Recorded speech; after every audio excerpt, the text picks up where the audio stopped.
पैगाम रमज़ान में फिर से आपको खुशामदीद कहते हैं। क्विकली अपने हेल्दी सेगमेंट की तरफ बढ़ते हैं जिसमें स्पेसिफिकली बात करेंगे सहरी के हवाले से। आयशा साहिबा ये बताइएगा, हम लोगों के यहाँ आम रूटीन में एक रुझान है अंडा पराठा खाने का, ये सालन लेने का साथ, फिर उसके बाद लस्सी।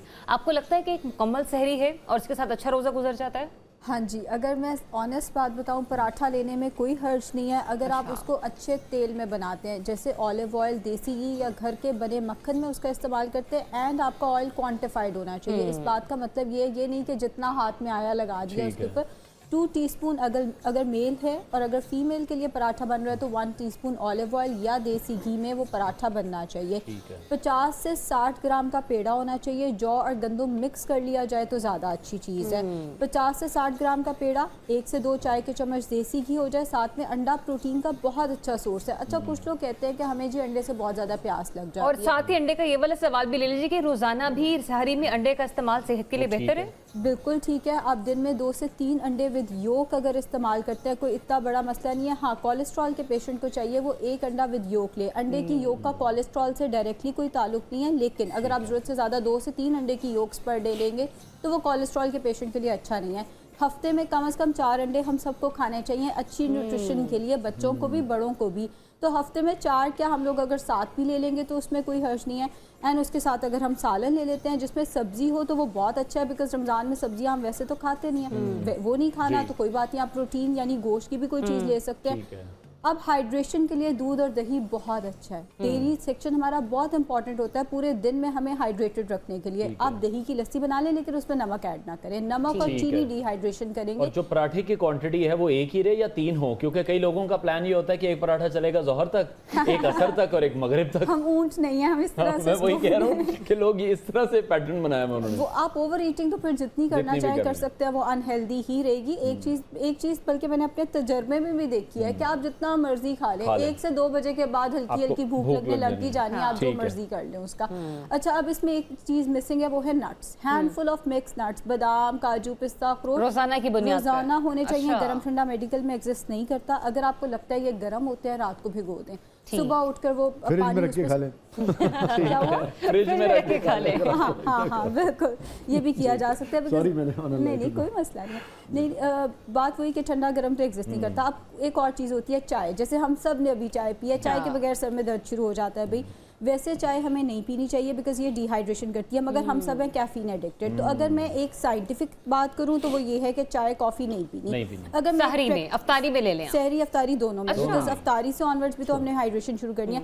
अगर मैं एक प्रैक्टिकल बात करूं तो चाय पी लें, कोई हर्ज नहीं है, बिकॉज वो जो सर दर्द होता है और कितने लोगों को फिर माइग्रेन शुरू हो जाता है ना, एडिक्शन हो चुकी है। ठीक है मोहतरमा, ये भी तो पूछ सकते हैं कि 1 कप चाय अगर आपने पी ली तो फिर कितना पानी पी लें ताकि वो बैलेंस हो जाए? अच्छा, ये भी एक कॉन्सेप्ट है कि जी आप 3 कप पानी पी लें तो वो बैलेंस हो जाएगा।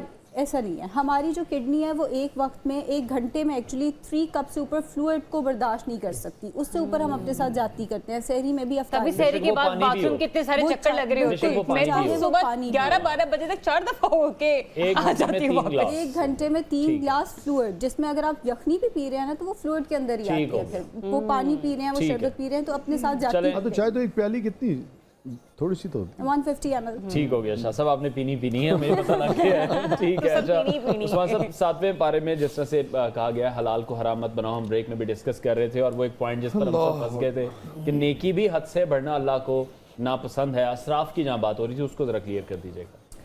असल में या अय्युहल्लज़ीना आमनू ला तुहर्रिमू तय्यिबात मा हल्लल्लाहु लकुम, ये आयत है सूरह मायदा की, बिल्कुल 7वें पारे के शुरू में ही आ गया कि अल्लाह ने फरमाया है कि ए ईमान वालो, जो चीज़ें तुम्हारे ऊपर हलाल की गई हैं उनको अपने लिए हराम ना करो। बहुत सारे, जैसे मैडम अभी कह रही थी कि बहुत सारे लोग हैं वो सुबह सुबह नाश्ते में कहते हैं कि जी हमें अंडा पसंद नहीं है। तो अल्लाह ने फरमाया कि जो चीज़ें मैंने तुम्हारे लिए हलाल कर दी हैं वो अब हलाल हैं, अब उससे आप नफरत नहीं कर सकते। फिर आगे साथ ही उसी आयत में फरमाया इन्नल्लाह ला युहिब्बुल मुअतदीन, वो लोग जो एतदाल से आगे बढ़ जाते हैं अल्लाह उनको पसंद नहीं करता। तो एतदाल की एक हद है, आपने उसके अंदर रह के परफॉर्म करना है। सेम इज द केस कि वो अल्लाह के रसूल सल्लल्लाहु अलैहि वसल्लम ने फरमाया कि अगर आप दरिया के किनारे के ऊपर भी बैठे हुए हैं ना तो फिर भी आप वजू करने के लिए भी पानी का इसराफ नहीं कर सकते हैं। ठीक है। अच्छा, तो यानी कि ये भी हुक्म है कि हमने जो हमें एक चीज़ें कुछ समझा दी गई हैं उसमें अपनी तरफ से नहीं हमने कोई चीज़ों को एडअप करना क्योंकि वो हमें पहले ही बता दी गई हैं, पहले ही समझा दी गई। बिल्कुल। और जाते जाते एक अहम मुकाबला है जिसके हवाले से आपके साथ जरूर डिस्कस करते जाएंगे कि PSL 9 आज इख्तिताम को पहुंच रहा है। मुल्तान सुल्तान्स और इस्लामाबाद में कुछ ही देर बाद जो है वो आखिरी मैच और मुकाबला जो है वो बिल्कुल शुरू हो जाएगा। तो दोनों टीमों के लिए हमारी बहुत सी नेक तमन्नाएं और दुआएं कल जब आएंगे। अच्छा, कल जब आएंगे, क्योंकि रिजवान आपकी बहुत फेवरेट हैं, कल इंशाल्लाह हम हाजिर होंगे। आप कहाँ से? इस्लामाबाद? नहीं, मुश्ताक भाई की वजह से। अच्छा, मुश्ताक। अच्छा, वैसे आपकी फेवरेट कौन सी है? क्विकली। मुश्ताक भाई की वजह से मुल्तान। आपकी? मुल्तान सुल्तान। इस्लामाबाद ही मुल्तान? मगर मेरी वैसे अगर आप पूछे तो कोयटा।